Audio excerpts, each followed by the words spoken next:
Pemirsa, beberapa saat lalu vaksin COVID-19 dari Beijing, China tiba di Bandara Soekarno-Hatta, Tangerang, Banten. Vaksin ini nantinya akan diprioritaskan bagi tenaga medis.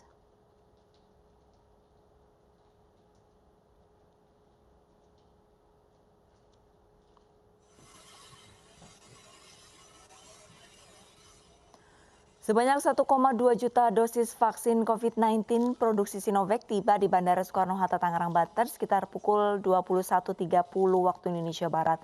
Vaksin dibawa menggunakan pesawat Garuda Indonesia Boeing 777-300 rute Jakarta, Beijing, Jakarta. Rencananya esok pukul 4 dini hari, vaksin akan dibawa ke Bio Farma Bandung menggunakan 3 truk kontainer. Selain 1,2 juta vaksin, pemerintah masih mengupayakan kedatangan 1,8 juta vaksin di bulan ini. Pemerintah juga akan mendatangkan vaksin dalam bentuk bahan baku curah. Di bulan Desember 2020, 15 juta dosis dan di bulan Januari 2021 sebanyak 30 juta dosis vaksin. Bahan baku ini nantinya akan diproses lebih lanjut oleh Bio Farma. Vaksinasi akan dilakukan secara bertahap dan diutamakan bagi para tenaga medis.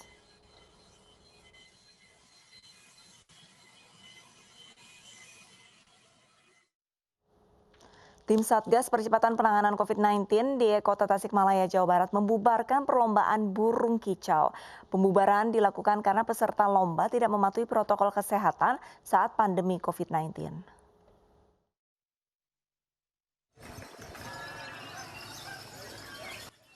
Para peserta lomba burung kicau kaget dengan kedatangan tim Satgas Percepatan Penanganan COVID-19 Kota Tasikmalaya.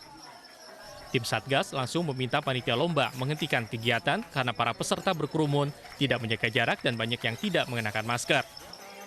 Selain itu, kegiatan ini juga tidak berizin. Para peserta pun membubarkan diri dengan menurunkan sangkar burung yang masih terpasang di arena lomba. Tak sedikit peserta yang kesal mengembalikan tiket pendaftaran karena merasa dirugikan. Sudah kita tanya sama penyelenggara bahwa mereka tidak mempunyai izin. Lagi seperti Kota Tasik ini zona merah. Jadi saya selaku padal, saya ambil kesimpulan langsung saya suruh segel. Langsung saya bubarkan.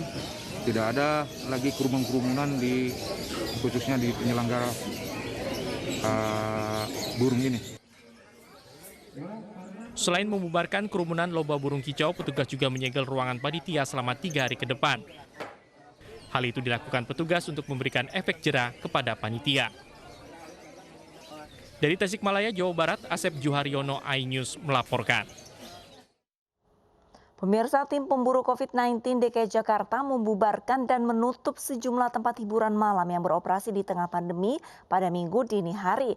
Di sejumlah tempat hiburan malam, protokol kesehatan dilanggar karena banyak orang yang berkerumun.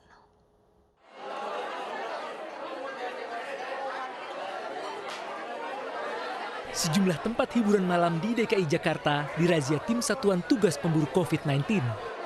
Salah satu tempat hiburan malam di kawasan SCBD Jakarta Selatan dipadati pengunjung tanpa memperdulikan social distancing. Begitu juga di tempat hiburan malam di Senopati. Bahkan petugas mendapati seorang selebritas di dalam kerumunan. Semua pengunjung diperiksa urinnya dan 1 orang positif menggunakan narkoba. Sementara tempat hiburan malam yang melanggar protokol kesehatan ditutup dan disegel. Setengah 2 masih buka.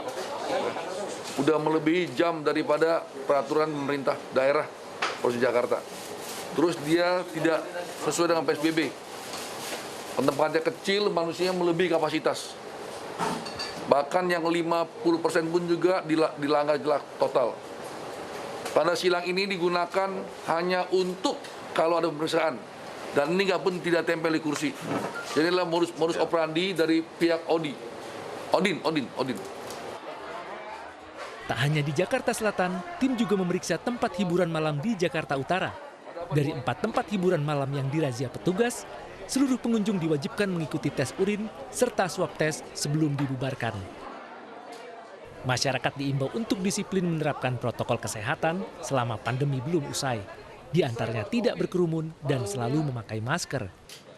Dari Jakarta, Den Helmi Sanjangbati, iNews melaporkan. Pemirsa, petugas Pol PP kembali merazia para pelanggar protokol kesehatan di Pasar Senen, Jakarta Pusat. Dalam razia ini, sejumlah pengendara sepeda motor terjaring razia dan dikenakan sanksi sosial.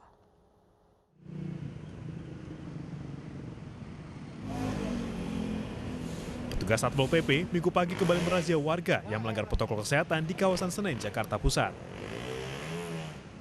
Beberapa pengendara yang tidak menggunakan masker kabur saat melihat petugas yang menggelar razia. Dalam razia kali ini, petugas menjaring 5 pelanggar yang tidak menggunakan masker serta menggunakan masker yang tidak benar. Mereka memilih menjalani sanksi sosial membersihkan fasilitas umum. Nggak pakai masker? Buru-buru mau ke rumahnya, mau gituin malingnya. Oh, mau nginin maling? Emang maskernya nggak ada atau gimana, Bang? Kotor, makanya saya buang maskernya sama kayak abang. Oh, kotor ya? Kotor.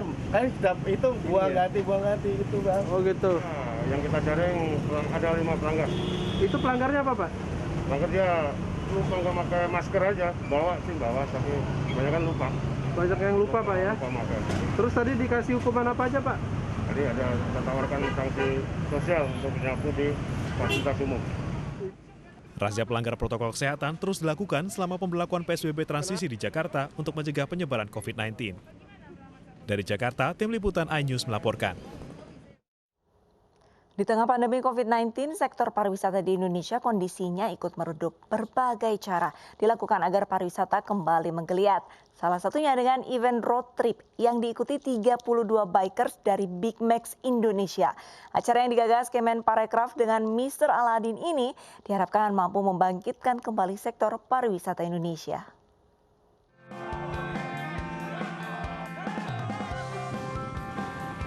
Touring dari Surabaya ke Bali dan Lombok bakal menjadi pengalaman yang tak terlupakan bagi 32 rider Big Max Indonesia. Apalagi touring dengan jarak ratusan kilometer ini dilakukan di tengah pandemi COVID-19. Touring yang dilakukan untuk menggairahkan kembali iklim pariwisata di Indonesia ini dilakukan dengan protokol kesehatan ketat. Peserta touring yang digelar Kemenparekraf bekerja sama dengan Mr. Aladin ini juga menyempatkan mampir di tempat-tempat wisata andalan Pulau Dewata, seperti Pantai Lovina dan Danau Kintamani. Ya, saat ini peserta road trip protokol kesehatan CHSE sudah sampai di Denpasar, Bali, di mana para riders ini telah menempuh jarak sejauh 528 km dan selanjutnya para riders ini akan menuju Mandalika, Nusa Tenggara Barat. Nah, sekarang saya akan berbincang dengan salah seorang peserta road trip protokol kesehatan CHSE. Untuk perjalanan kami dari mulai Surabaya sampai ke Lovina dan sekarang ini berada di Kuta, semuanya syukur tidak ada kendala yang berarti. Touring ini membawa misi untuk mengenal lebih dekat destinasi wisata di Bali dan Lombok yang sudah siap untuk dikunjungi. Indonesia saat ini sudah siap untuk menerima kunjungan wisatawan Nusantara khususnya dengan menerapkan protokol kesehatan. Nah, kita mau bangun lagi supaya betul-betul perekonomian lokal dan juga nanti perekonomian nasional itu bisa tumbuh kembali. Sebenarnya endingnya di situ. Nah, jadi jangan takut untuk kembali melakukan aktivitas wisata, asalkan menerapkan protokol kesehatan dengan benar. Tim Liputan iNews melaporkan. Ibu sedang susah merintih dan berdoa. Manchester United mencatat comeback gemilang dengan kemenangan atas West Ham United di Liga Primer Inggris. iNews Malam akan segera kembali.